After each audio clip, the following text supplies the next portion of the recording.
Charge sheet দিয়াৰ পিছতেই তাত চৰকাৰী আপোনালোকে একশ্যন দেখা পাব। 8তে দিয়াৰ প্ৰচেষ্টা, 8 ডিচেম্বৰতে দিয়াৰ প্ৰচেষ্টা। কিবা কাৰণত 10 তাৰিখ গ'ল, তেতিয়ালৈকে মই সমাধিত চকু দিয়া নাই।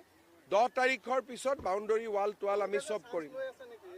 চাওক, কংগ্ৰেছে এটা নিৰৰ্থক প্ৰচেষ্টা কৰি আছে, কাৰণ Zubeen Garg, Congress, BJP, CPM, CPI সকলোৰে কোনো এটা দলৰটো নহয়। তেওঁলোকে জুবিনক কংগ্ৰেছীকৰণ কৰাৰ প্ৰচেষ্টাটো সেইটো কোনো মানুহে ভাল নাপায়, কাৰণ তেওঁলোকৰ এই প্ৰচেষ্টাৰ কাৰণে 2টা ভোট কমিব, 2টা ভোট নাবাঢ়ে।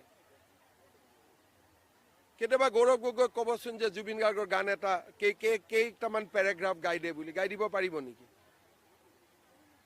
তেওঁলোকে জীৱনকালত জুবিনক কেতিয়াও সন্মান দিয়া নাছিলে।